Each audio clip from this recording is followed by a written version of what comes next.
கும்பராசி நேயர்களுக்கு இந்த வாரத்துக்கு உண்டான டாரட் ரீடிங் என்னன்னு பார்ப்போம். உங்களுக்கு இந்த வாரம் உங்களோட குடுக்கல் வாங்கலாம் ரொம்ப சிறப்பாக இருக்கும். நீங்கள் ஒருத்தவங்களை நம்பி அவங்கக்கிட்ட ஒரு விஷயத்தை ஒப்படைக்கலாம், நம்பி ஒருத்தர்கிட்ட அந்த விஷயத்தை ஷேர் பண்ணலாம். உங்களோட மனசில் இருக்கிறத நல்லா ஃப்ராங்காக பேசி பழகிறதுக்கும் உண்டான சான்சஸ் இந்த வாரம் நடக்கும். அதனால நீங்கள் உங்களோட மனசு சாந்தமாக இருக்கிறதுக்கான சான்சஸ் இருக்குது. உங்களோட வேறு கம்யூனிட்டி வேறு மதத்தினர் உங்கள் கூட ஒரு நல்ல ஒரு ஃப்ரெண்ட்ஷிப் கிரியேட் பண்ணுறதுக்கான சான்சஸ் இந்த வாரம் இருக்குது. அவங்களும் உங்களுக்கு ரொம்ப நல்லதே நினைக்கிறவங்களா இருப்பாங்க. அதே மாதிரி உங்களுக்கு சில கிஃப்ட்ஸ் எல்லாம் பரிசுகள் இந்த வாரம் கிடைக்கிறதுக்கான சான்சஸ் இருக்குது.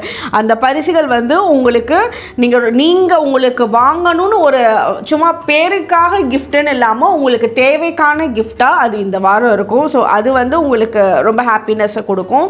உங்களுக்கு சில விஷயத்தில் இந்த வாரம் ஒரு கம்ப்ளீஷன் கிடைக்கும், ஒரு க்ளோஷர் கிடைக்கும். ஒரு ஆன்சரே தெரியாமல் இருந்த விஷயத்துக்கு ஒரு ஆன்சர் தெரிஞ்சு அப்பாடா இது ஓகே, இந்த சாப்டர் முடிச்சாச்சு, அடுத்த சாப்டருக்கு போவோம் அப்படின்ற விஷயங்கள் இந்த வாரம் உங்களுக்கு நடக்கிறதுக்கான சான்சஸ் இருக்குது. உங்களுக்கு உண்டான ஏஞ்சல் நம்பர் 1111. கமெண்ட் செக்ஷனில் 1111 ஏஞ்சல் நம்பர் டைப் பண்ணுங்கள். தேங்க்யூ.